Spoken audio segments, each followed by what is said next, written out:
A mindset in India is I bring a laptop, I get an iPad, I put one antivirus and I'm done for life. Sorry, now those days are gone. With the coming of COVID-19, perimeter security is dead and gone. Today, edge security is the name of the game.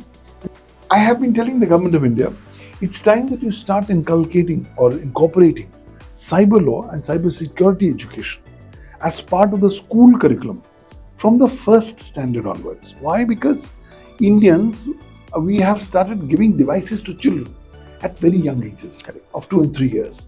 So we are actually thrusting them into the deep sea waters without even making them prepared of how to deal with these challenges and without even empowering them. Today, most of the organizations don't want to spend much on cybersecurity because they don't see any return of level on investment without realizing that if you're going to be secure, it's the massive return on investment that you're going to get because there'll be continuity in your business operations and your business transactions.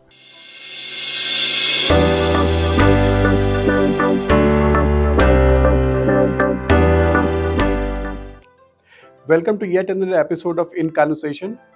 Today we have Mr. Pavan Duggal, Senior Advocate, Supreme Court of India. Mr. Duggal will talk about cybersecurity laws in India, the compliances. He'll also tell us what are the legal remedies available in case of breach, what are the steps that one should take before the breach. He'll also explain about the changes in Bharatiya Nyaya Sanhita that will help cybersecurity laws.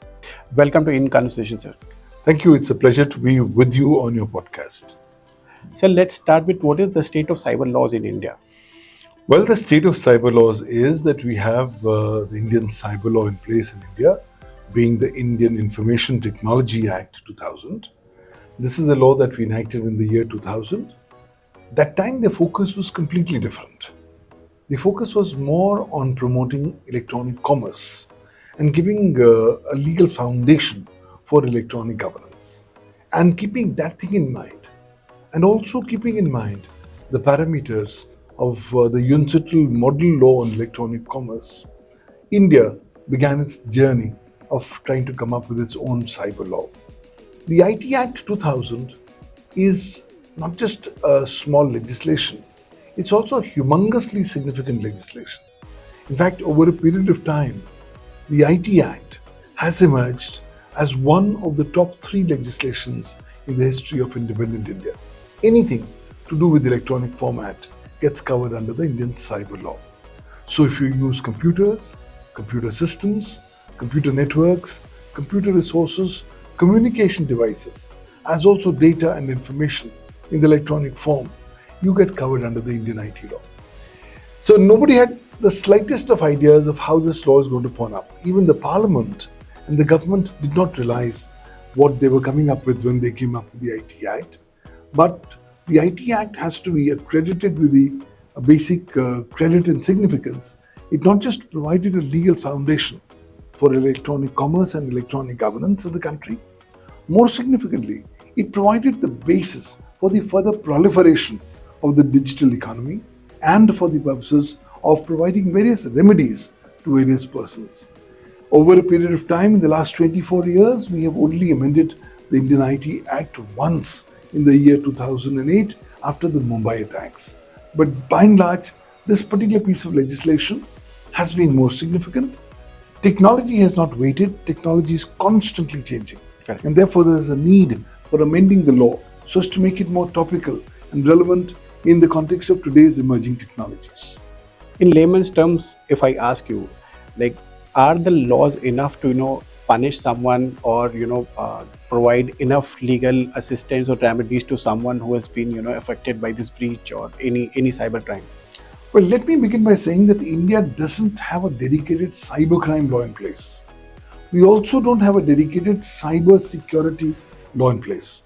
So the Indian IT Act or the Indian cyber law is like a masala legislation.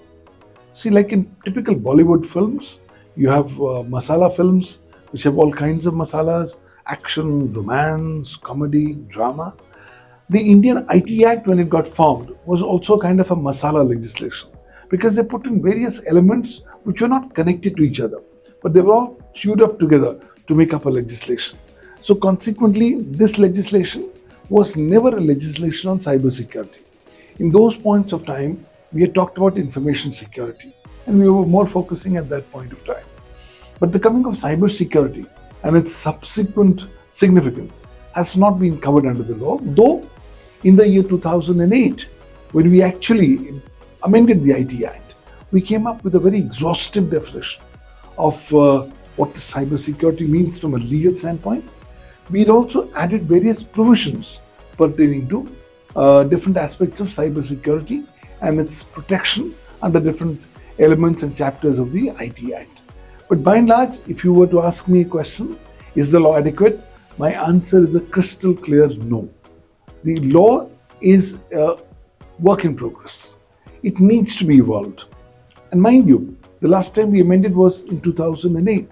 From 2008 till 2024, The the technology technology has changed dramatically, and the law has not yet changed. So, till such time we don't make the law more topical and relevant in the context of today's times, it continues to be stuck up in stone or stuck up in history. That being so, I believe some of the remedies are made available under this law, but they are not very adequate. Yes, this law provides for punishment ranging from 3 years imprisonment to life imprisonment for various cyber crimes. Yes, this law provides for the remedy of seeking unlimited damages by way of compensation. Yes, this law provides you the ability to ask for up to 5 crore rupees as damages by way of compensation in certain limited cases. Yes, this also stipulates the various rights, duties, and responsibilities of various stakeholders. But by and large, I still believe that if you want to give effective remedies to people, you will have to come up with new legal frameworks so that the said frameworks can come to the rescue of the people once they realize that they have become a victim of a cybercrime or a cybersecurity breach. as you said, the laws are very harsh in some of the cases. But because you are a very senior lawyer and been dealing with this case for so many, like couple of years, maybe decades. So, do you know any case where such an extent of quantum of punishment is announced or penalty has been imposed on any organization in India? Well, this law has provided in various cases that penalty needs to be given. There's a very famous case of ICICI Bank that was in the public domain, where an NRI suddenly found that there were unauthorized transactions into his ICICI Bank account. He told the bank that these are not my transactions. Could you kindly reverse these transactions and give my money back? The bank refused to do so, and consequently, the said person went up in the remedy under Section 43 of the Information Technology Act 2000 to the adjudicating officer at Chennai. And the adjudicating officer held that the bank in question was liable to pay damages by way of compensation. I think about more than 12 lakh rupees damages was awarded. But then subsequently, the bank went up in appeal before the Cyber Appellate Tribunal, and the order was stayed. The matter is still sub judice, so we'll have to wait and watch. But the problem is, till now we don't have effective, great cases where we can actually say that this is the kind of The landmark deterrence effect, the landmark judgment. the landmark judgment in the context of Cybersecurity. trying to deal with various aspects of cybersecurity. On cybercrime, yes, I was the counsel for the complainant in India's first cybercrime conviction in the year 2003. Oh, wonderful. That was about 21 years back, when I was representing a corporation, and the corporation's platform had been misused by a call center employee working in Noida. And he misused it by coming there, assuming a different name, misusing an American girl's credit card number, and then ordering for his own self a color television and a cordless headphone. Those days, people were still simple. So when the consignment came, he happily posed with the company's engineers, accepting the consignment. And thanks to that, he was able to be identified. He got prosecuted by the Central Bureau of Investigation. And in India's first cybercrime conviction, he was convicted for online cheating. Though on sentence, the court said he is a first-time offender. And that being so, the court let him off on probation for a period of 1 year. So, by and large, the problem is that people want instantaneous relief. Now, those instantaneous reliefs may not be possible under a number of sections, primarily because at the end of the day, you have to produce and prove electronic evidence. Because without evidence, you can't move forward, because India is a system of proven justice. Correct. You prove your case and then you get justice. It's not a case of any other manner. So, most of the time we find the practical difficulty that's faced by stakeholders is that they are not able to collect the relevant incriminating electronic evidence in the right manner from the right location. They're not able to preserve it properly, and they're not able to go ahead and effectively produce it and prove it in the courts of law by the applicable electronic evidence law. That's one big reason why the cases don't tend to go up to fruition stage. Also, people tend to lose their patience very quickly. In our country, it takes a lot of time for the cases to pass through various cases and stages in the jurisdiction of the case of the particular court. So I believe that we can do much more better to make our system more effective, so that effective remedies can be given to affected persons. On cybersecurity, there are few amendments are made, especially I think 3 amendments are introduced in BNS, Bharatiya Nyaya Sanhita. So what are those, and how it is going to change the ecosystem or help the victims? 1st of July 2024 was a historical day, because that's the day India implemented 3 new criminal laws, including the Bharatiya Nyaya Sanhita, which went ahead and replaced the Indian Penal Code. Now, the BNS is remarkable because it's gone ahead and produced far more coverage on the electronic aspects. So, various cybercrimes which have led to unauthorized access, which lead to wrongful injury to stakeholders, have been sought to be covered under the BNS.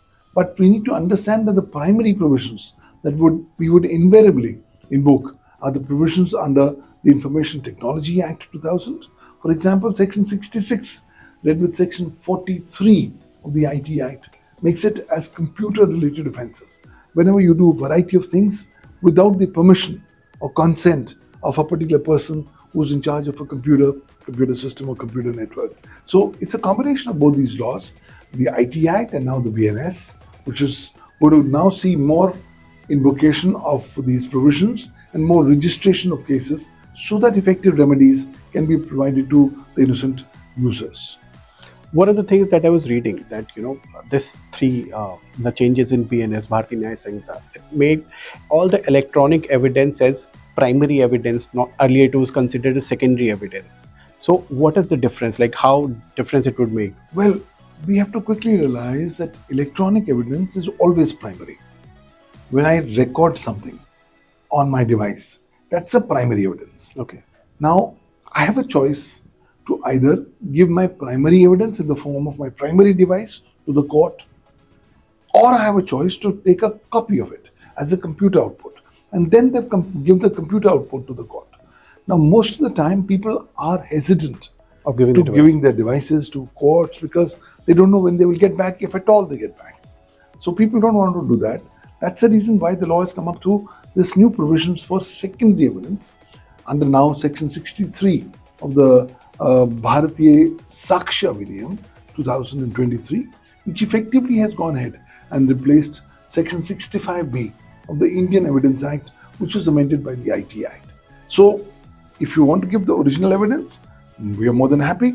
But since people don't want to part with their devices, invariably the law says you can take a copy of the same in the form of a computer output, produce it in the court, but along with that also give a certificate under Section 63 of the Bharatiya CXOs अधिनियम, by means of which you certify that the contents of the said electronic records have not been tampered, altered and manipulated.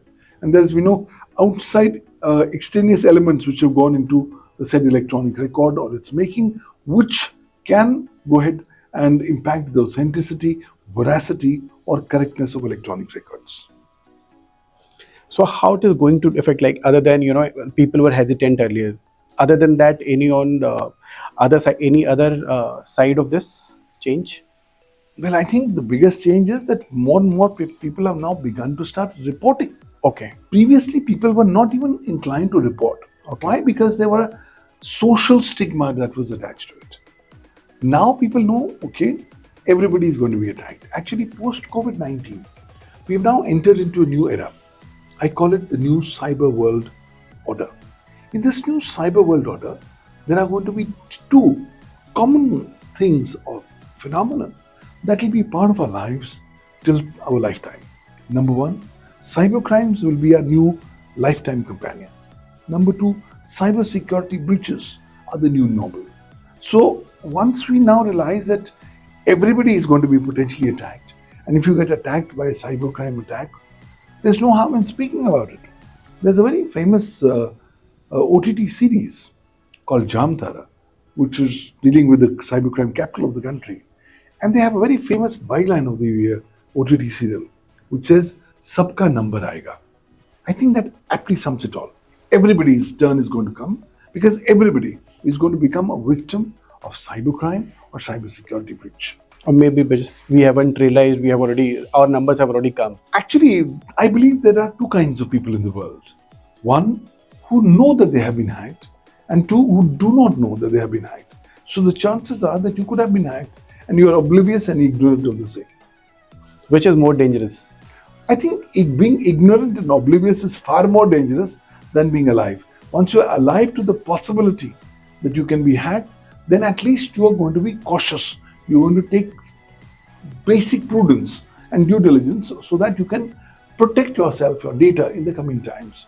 But if you are in a dream world, when you are oblivious and ignorant of these various cyber breaches or the cybercrime activities, then I think you can be landing on the ground far more harder. You're going to be hit more. You're going to actually get far more losses in place. So today is a world where you cannot go forward without coming up with the basic presumption that with cyber security breaches flowing everywhere, anybody or everybody of us can be hacked. So one thing that I would like to ask, like in case you are breached, what are the first couple of steps that one as an individual, I'll come to the organization later, but as an individual, if you are breached, what are the first few steps that a person should take so that, he's protected, his data is protected? Well, once you realize that you have become a victim of a cybercrime, you need to do a variety of steps to protect yourself. Number one, first, promise to yourself that you will not be quiet. You will report. Number two, you need to report it to the law enforcement agencies. Now the question arises where? There, you are now spoiled for choice. Number one, you can actually call up the National Cybercrime Helpline number, 1930. And this particular number is going to specifically be manned by the law enforcement agencies. You can call them, and if you are a victim of an unauthorized transaction, then they will see whether there is any money in the banking pipeline. And if there is money, they will block the money and the money will come back to you. The second option that you can have is that you can go to the National Cybercrime Reporting Portal, which is available at cybercrime.gov.in. And I think using that, you can also report online from the comfort of your own home or office. In addition, you can also report to your local police thana station. You can send an email to the Commissioner of Police of your state police. A number of state polices also today give you the option of registering an online FIR on some of their state police websites. You can utilize that option as well as you go forward and register your cybercrime complaint. Once you start registering, that's the time the process begins and the investigation would take its logical conclusions. This is the case for an individual. What about organization? Because we have been regularly seeing that organization, be it government or private organization, has been breached on regular basis. So what are the remedies or what are the effects that a CSO or a CXO level person should take once they know that their organization has been a big victim of cyber attack? Well, I think a CISO or a CIO or a CXO level officer today needs to realize that his job is in danger. Why? Because if you are not going to be careful in taking appropriate steps after the breach and pre the breach, then the chances of your company terminating your services is going to be very high. Well, the company has kept you so that the company wants the cybersecurity of the company and its data network to be preserved. So once you realize that you have become a victim or your company has become a victim of a cybersecurity breach, then I think a number of steps have to be taken by a CIO or CISO. Number one, instantaneously inform the internal top management. Number two, decide what needs to be done because immediate steps have to be done for mitigation of subsequent losses. Number three, report the said cybersecurity breach within 6 hours to the National Nodal Agency on Cybersecurity, being the Computer Emergency Response Team of India or CERTIN. If you don't report, you have to realize that your company commits an offense after 6 hours once the said breach comes to your attention. And since the company can't be sent to jail, the top management can be sent to jail thanks to Section 85 of the IT Act. And that being so, since the CISO or the CIO is responsible for the cybersecurity in the company, he can also definitely go to jail. Number four, quickly start realizing what's the exact impact of the said cybersecurity breach. Can I restore my data from my recovery backup or from my disaster recovery location and restart my operations? Look, the important thing is not that you got attacked. The important thing is how quickly can you come back to a state of normalcy post the attack. That's, I think, what more cyber resilience approaches will have to be adopted by CIOs and CXOs when they face this kind of a situation. This kind of a situation is now going to be faced by invariably every organization. It's the worst nightmare for a CIO or a CISO. But then you have to be prepared. If you don't take these steps, you don't document them, then you're going to be in trouble. Number four, I think after the incident and after the dust settles down, you look at it, where did I go wrong? What was the gaps within my cybersecurity? What are the gaps in my compliances under the law? And try to fill up those gaps. Ultimately, if there are going to be lacunas in your compliances, then your legal exposure is going to be high. So these are a variety of steps have to be taken. CXO level officers need to understand that cybersecurity is not a destination, it's a journey. And every day they need to keep on calibrating their thought processes and their approaches, keeping in mind newly emerging challenges of cybersecurity. At the same time, there are a lot of compliances for any CXO level officer, CIO, and CSO.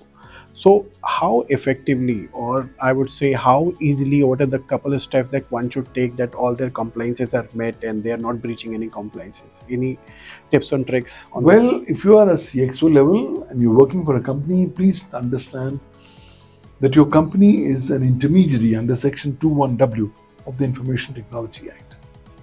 That being so, the company is required to exercise due diligence while discharging their obligations under the law. That being so, I think compliances under the Information Technology Act 2000 and rules and regulations becomes our topmost priority. Why? Because if you comply, then you can take the benefit of the statutory exemption from legal liability, which is given under Section 79 of the Information Technology Act 2000. Why? Because you today cannot predict when, where, how you're going to be attacked or when, where or how you're going to be sued. So therefore, if you have your compliances in place, then you should specifically go for the statutory exemption from legal liability.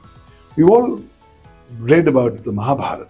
Correct. When I read Mahabharata, Gita discourse is a very integral element of Mahabharata. When you read through the entire Gita discourse, you find one central message in Gita, where Lord Krishna is telling Arjun, "Hey Arjun, come inside my Sharana and I will protect you." The Indian IT Act has exactly the same message. It says to all the corporates and all digital stakeholders, "Hey guys, come inside my ambit, comply with my parameters, and I'm going to grant you complete statutory exemption from legal liability." Which means what? That anybody and everybody can sue you, they can make a complaint against you, but the law guarantees two things. Number one, you cannot be sent to jail. Number two, that you cannot be forced to pay 1 rupee damages by way of compensation. So once you're satisfied that you can't be sent to jail or you can't be forced to cough off money, then you can be far more relaxed and you can manage your compliances. But that's not alone. Please realize there are a number of new compliances under the Information Technology Intermediary Guidelines and Digital Media Ethics Code, Rules 2021. You also have to comply with reasonable security practices and procedures as are given under under Rule 8 of the IT Reasonable Security Practices and Procedures and Sensitive Personal Data or Information Rules 2011. You also have to ensure compliance with the IT Directions 2022, which mandate various aspects of cybersecurity. In addition, if you're handling with Aadhaar data, then you have to ensure compliance with the Aadhaar Act and the Aadhaar Amendment Act 2019. If you're dealing with sensitive personal data or personal data, then please realize that India has already now passed a new law, being the Digital Personal Data Protection Act 2023. That law is still not implemented at the time when we talk, but very soon the government is likely to come up with new rules under the DPDP Act, and you'll have to also ensure compliance. Why? You don't ensure compliance with any of the aspects of the DPDP Act, then you will be faced with fines. The minimum level of fine is 50 crore rupees. The maximum level of fine is 250 crore rupees per one contravention. And the fine does not go to any private complainant. It only goes to the government of India, in the form of payment to be done to Consolidated Fund of India. And if you don't pay the government is very clear, it treats it as arrears of land revenue. And the government has its own ways to get monies out of you. So there's far more now new level of compliances that has to be done, which is of crucial significance. Sir, compliances are very stringent for any organization, but at the same time, when the organization is breached, so the legal remedies for them is very limited. I say that there are very limited options, and so the conviction rate is very low in terms of cybercrime. The remedies are very low. So why there is so much disbalance between compliances and cyber laws? Well, the disbalance is primarily because of the unique school of management that is very popular in India. It's the Indian Jugaad school of management. Indians love to do Jugaad, and somehow they feel that they can do any kind of Jugaad at any place. Little do they realize that the moment you come in the electronic ecosystem, you can't do Jugaad. Why? Because when you're going to tamper or you're going to change electronic records, you will actually commit forgery. That becomes punishable with 7 years imprisonment and fine. So clearly, Jugaad is not possible. So often organizations say, I will cross the bridge when it comes. Let me not spend so much on compliances. But now when you have a legislation like the DPDP Act, which says one fine and 250 crore rupees, everybody says, oh, let me make my calculation. Even if I spend 0.1% of the entire stuff of the 250 crores, it's going to help me save. So now for the first time, I believe there is more renewed focus on proactive compliances. But otherwise, given the choices, because the law is not very efficient in terms of creating a deterrent effect. Today, do you know that a majority of cybercrimes under the IT Act are bailable offences, where you are entitled to bail as a matter of right. Now, what does happen? It means that the moment an Indian is arrested and he is released on bail in a cybercrime matter, what does he do? He goes and destroys his electronic evidence against his own self and then sit back and relax. Why? Because he knows that he cannot be convicted without appropriate electronic evidence in place. So that's the reason why we find that the conviction ratio in our country is very poor, less than 1% in cybercrime matters. In a scenario like this, therefore, there's a disjointed balance. Now, once the government starts effectively implementing the law in right and true spirit, and once an element of deterrence comes in, then I think people will be more inclined to do more proactive compliances.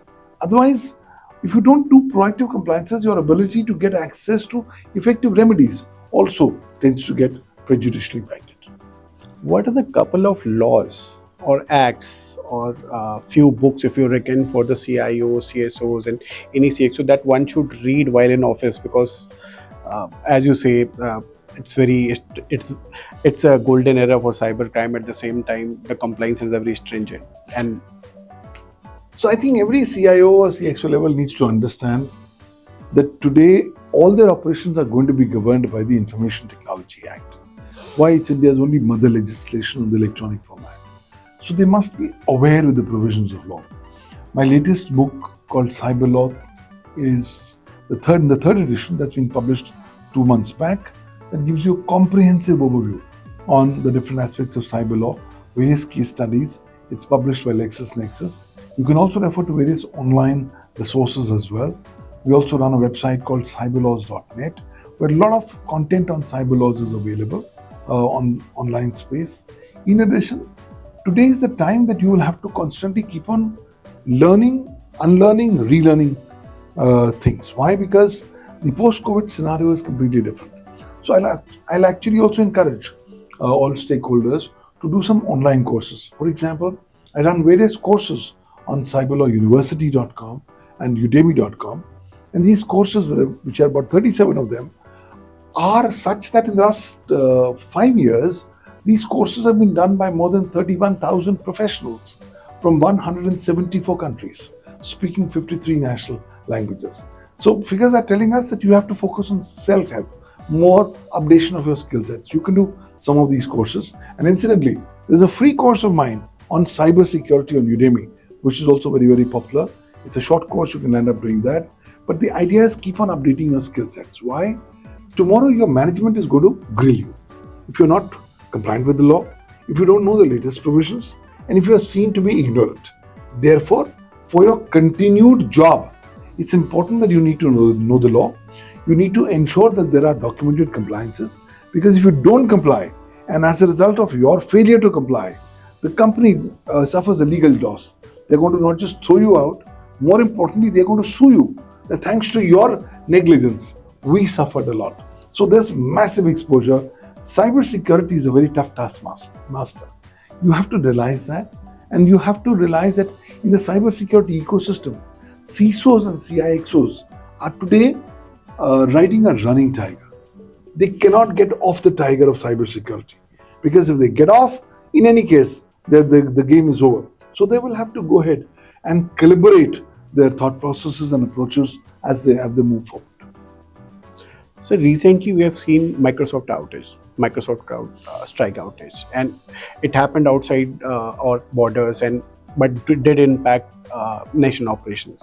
So what are legal remedies? Is there any legal remedies where we can, because it happens outside Indian borders? So is there any legal remedy for any individual or organization, or what should be the legal remedy in this case? There are a number of legal remedies available to you. First and foremost, a perception that because the company is outside India, you can't sue the company is a wrong perception. Why? Because Section 1 and Section 75 of the Information Technology Act says that this law is applicable to any person or company located anywhere in the world, so long as its operations are available on and impact computers, computer systems and computer networks physically located in India. So even if the company is not in India, they get covered under the IT Act. If their services are available on your iPad, on your phone, you can sue them for damages by way of compensation up to 5 crores under Section 43 of the IT Act. You can sue them for unlimited damages under Section 43A of the IT Act. You can also file criminal action against them for various cybercrimes under Chapter Roman 11 of the IT Act and the Bharatiya Nyaya Sanhita. So you have various remedies available. The problem is most of the time people don't want to move forward, saying these are big companies. It's going to take time. Why do I need to waste time? But I think the law provides you those remedies, and you can specifically invoke those remedies in the event you find that a wrongful loss has been caused to you. And you also talked about cybersecurity or cybercrime ecosystem. That ecosystem also comprises of lawyers, judges, cops, everybody. There are a lot of people, all the paralegal departments. So how much they are, equipped with dealing with any cyber incident or any cyber crime? I think the cyber security ecosystem is a weak ecosystem. Why? Because most of the stakeholders have not yet focused on the importance of and the significance of cybersecurity. So with the result, they don't give the kind of importance to cybersecurity as it deserves. There's a mindset in India. Anything I can do on my phone, that's okay. But anything wrong happens, it will be the government that will be responsible. Now you have to realize that we are in this entire boat together. Cybersecurity ecosystem is a big chain, and we are all links in a small chain. And the chain is going to be as strong as the weakest link. So we have to make sure that we don't become the weakest link. Unfortunately, we are the weakest link. We have to work on our capacity buildings, on our awareness. We need to be also working on updating our skill sets. A mindset in India is I bring a laptop, I get an iPad, I put one antivirus and I'm done for life. Sorry, now those days are gone. With the coming of COVID-19, perimeter security is dead and gone. Today, edge security is the name of the game. And therefore, when I'm connecting my various devices from the edge of the network onto the network, I need to be mindful of the cyber security ramifications. I think there's a need for far more capacity building. And that needs to be done by the government, by the private stakeholders, by intermediaries. I have been telling the government of India, it's time that you start inculcating or incorporating cyber law and cyber security education as part of the school curriculum from the first standard onwards. Why? Because Indians, we have started giving devices to children at very young ages, of 2 and 3 years. So we are actually thrusting them into the deep sea waters without even making them prepared of how to deal with these challenges and without even empowering them. So I believe a lot of work needs to be done. The system needs to be constantly nourished by more capacity building, by more awareness generation, and by creating more skilled professionals. Already there's a huge shortage of cybersecurity skilled professionals in the country, and this shortage is constantly growing. We need to narrow the gap. We need to introduce more courses in academia, whether it's on in the schools, whether it's in undergraduates, whether it's postgraduate sections. Fortunately, the national education policy has come in as a breath of fresh air and allows you to introduce a number of these courses. But I think a lot of work needs to be done as we move forward. One thing, when it comes to cybercrime, people are serious only when there's financial loss that happen. What about data breaches? I've seen a lot of data breaches. Data has been lost, recovered. It was put in public domain, but that was not, I post that I haven't heard that any action was taken, any culprit was caught, any let's say legal cases were lodged or an FIR has been lodged. Only that happens when the financial loss has happened. Any comments on this? I think the fact of the matter is that India as a nation, we are bleeding. We are losing a lot of money to cybercrimes and cybersecurity breaches. Last year, 2023, the world lost more than $6 trillion to cybersecurity breaches. By the end of 2024, it is expected that the world should lose more than $8 trillion to cybersecurity breaches. So therefore, we just don't need to just make noise when something happens. We need to understand why that particular cyber incident happened. What did we do wrong which led to the holding of such an incident? And what do we need to do further so as to ensure that these kinds of episodes don't come back again? I think for that, we have to be more prepared, which we are not as an ecosystem. Today, cybersecurity is given a stepmotherly treatment. Today, most of the organizations don't want to spend much on cybersecurity because they don't see any return of revenue on investment, without realizing that if you're going to be secure, it's the massive return on investment that you're going to get because there'll be continuity in your business operations and your business transactions. So I think in India, the level of attention span of people is very less. One noise, one Microsoft outage, one day there's a big noise, next day it's back to normal. Nobody's thinking about it, nobody's working on this. I think that knee-jerk reaction has to give way to more proactive focus on compliances and focus on ensuring how we can prevent these kinds of incidents, because a number of these cybersecurity incidents are preventable. For example, every 11 seconds in India, one company becomes a victim of a ransomware attack. By the end of 2024, we are expecting that every 9 seconds, a company in India will become a victim of a ransomware attack. But then talk to corporates and they say, look, ransomware is not my priority because it's never going to hit me. Why? I'm a normal company. I'm not a celebrity company. Little do you realize that today cyber criminals have now gone ahead and spread all their wings all across the country. Now it's not just one Jamtara. Now it's not just one Nu. It's now the cottage industrialization of cybercrime, which has taken over India as a nation. And I think India as a nation is not prepared to deal with it. Therefore, I think we have to make some start from somewhere. Let's not only make noises once there is cybersecurity breach is reported, but also let's try to start working on making positive, cogent steps so that these kind of episodes don't get repeated in the coming times. What are the first, like, if I ask you these steps that you're talking about, what are the first 3 steps as per your opinion? First 3 steps, number one, adopting cybersecurity as a way of life is the primary step that I want all stakeholders to adopt. Why? Because times are gone where you only can give lip service to cybersecurity. Number two, let's contribute as an individual level our own small bit in strengthening cybersecurity. Therefore, adopting cyber hygiene and cyber resilience methodologies becomes more important. Number three, let's give more focus and primacy to cyber resilience.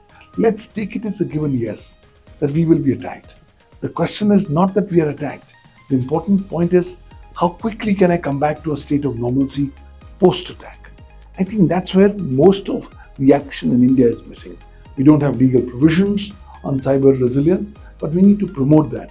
Why? Because in any case, let's try to harness the potential of the Indian Jugaad school of management into more pushing forward the message of cyber resilience. If we follow these 3 principles together, to a large extent, we can try to avoid facing these challenges that the breaches of cybersecurity is bringing forward. And what would these 3 steps for the government and authorities? Well, if I'm the government, I have 3 immediate priorities to do. The number one priority is to come up with a dedicated national law on cybersecurity. India is lagging behind.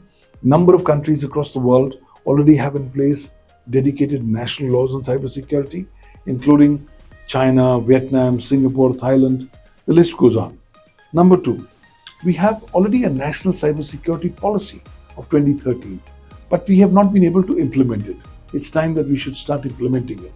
Number 3, for the last few years, the government of India has been working on the national cybersecurity strategy, but it's still not out. I think it's time to make that strategy public and trying to empower all stakeholders that let's to go ahead and define the rights, duties and responsibilities of various stakeholders so that in the event there's a cybersecurity incident at a national level, that incident should immediately trigger off appropriate responses from various stakeholders. Every stakeholder needs to know in a scenario like this, we need to do this. If we start doing these 3 cogent steps from a government standpoint, it's going to contribute significantly to the protection and preservation of cybersecurity ecosystem in India. So thank you very much, sir. It was very nice listening to you, especially understanding how much we are equipped with, what are the remedies that we have in case of there's a breach, and what are the primary steps one should take in terms there is a breach or before the breach also, and how the law has changed to help us as an individual level and also our listeners who are largely from CIO and CSO communities. So thank you very much, and I hope we'll catch up soon again to know the latest in the cyber laws. Thank you for inviting me to your podcast. It's been a pleasure being part of this podcast, and thank you for your remarkable variety of questions and the kind of the length and breadth of the subject that you covered. Thank you. Thoroughly enjoyed. Thank you, sir.